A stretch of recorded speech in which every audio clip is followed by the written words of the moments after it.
We've been doing Riddims for the season, and we are yet to release the songs. We're still working on the songs, but these are actually videos to tell the story behind the song. So today we'll be doing Go Tell It on the Mountain. This is the first. I never knew this. I never knew this fact about this one, but I think this is among one of the first and old Christmas carols that was written by an African American. The American Civil War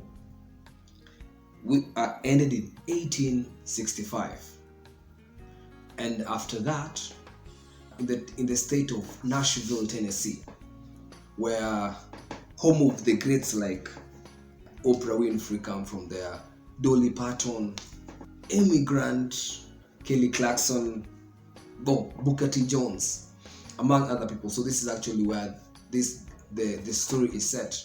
So in Nashville, Tennessee, they had army barracks, and so this army barrack, they decided to start a school that was open for everyone.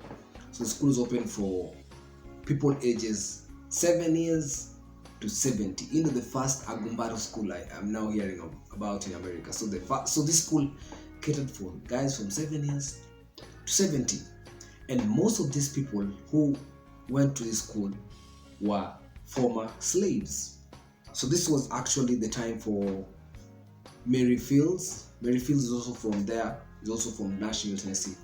Mary Fields was a great activist. So the school was supposed to offer highest education standards, not as per the Black American standards, but actually as per the best that American education had to offer. So it started in 1866, and in 1867 it became the Fisk University. Now, so the university went along and went on. Before the Civil War ended, it was illegal for an African to read and write. So they were only just supposed to hear and speak. So this was so this school was really phenomenal. And that's why they enrolled in hordes, like wengi wengi. Negroes are just good in singing. Singing is just in them. And an idea came up, and they decided to form an ensemble called the Jubilee Singers. The Jubilee Singers. So these Jubilee Singers, they would start singing around, and they later became the Fisk Jubilee Singers. Nowadays, I think they dropped the Jubilee Singers, and now it's only Fisk Singers. So the group started in 1871. In 1872, someone was born, and that's the guy who wrote this song. It's called John Wesley Wack Jr.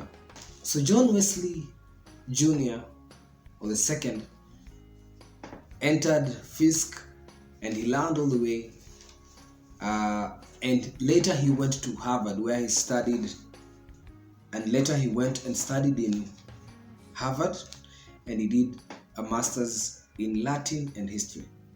So he was an Harvard, he was an intellectual. So he got married to one Agnes Highness. They had a lot of children. One also became a musician and continued what he was doing. John Wesley Wack the third. So the first was they started the original singers, the Fisk Singers. The second one is now who penned down the songs. So while he was working, he was actually the tour manager. And at this time, the Fisk University were really debt-ridden, like they had a lot of debts. And so the Fisk Singers, they were doing tours to raise money. So they toured around, and actually these guys are the people who made the world know about the Negro spiritual. So nowadays we have the spiritual as a musical genre. We have to respect these guys, because these guys are the guys who really pushed for the spirituals. And these are the people, when we talk about spirituals, these are the staple names that you have to mention. So he continued managing them. Among the Fisk musicians, there were the professionals, and now there was the students.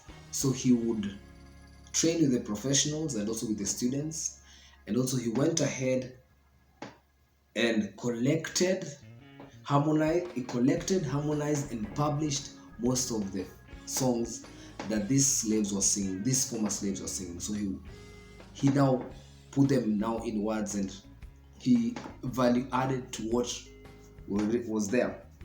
He wrote "Go Tell It to the Mountain." So this carol he wrote, and you actually cannot know that it was this child of a former slave who wrote this. You can't actually know, but because it's actually really focused on Christ being born, it's actually a song of hope. However, the tune came from a very, very, very somber song. So the original song, the tune came from a song called When I Was Sinking. It's still on YouTube. It's still on YouTube. You can check it out. It's very, very, very, it can put you to tears. Like if you listen to the soul and the words, and it's just a very sad song. So this is actually a carol. It's a happy song, but the original song was really, really a sad song.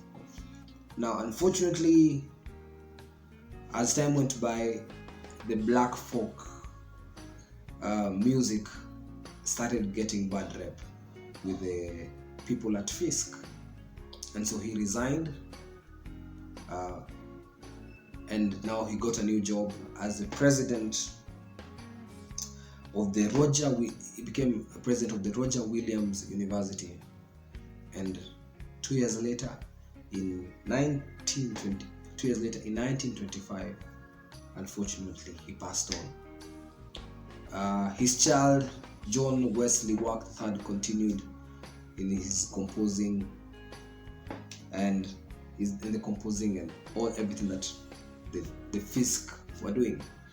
Now, to something to note is that these Fisk singers are still there today. They have done songs with people like Mandisa. You can check them out on YouTube, even like the Fisk singers. They are still there to date. And so they have a very, very rich history, which they have been able to document and pass forward. And some of the songs that maybe you know is a song like "Wade in the Water."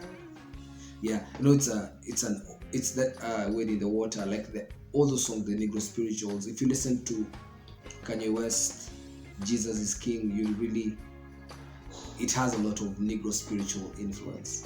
And so this is a very, very beautiful carol, and me understanding this meaning that it was written by the child of a former slave who beat all the odds. This is actually a song that shows me hope, and it's a song of hope, and the story behind it also is actually a phenomenal one. So thank you guys for today. Sorry, I choked. Yeah, so anyway, so that's it. That was this first carol done by an African American. Check this out. Yeah, so reading songs, so Riddims for the season is still coming out very soon, so check this out. And if you haven't subscribed, please subscribe, because we're still having more and more stories to come. We're still having some more stories, and the songs will be coming out soon. Still working on them right now. Bless out. Peace.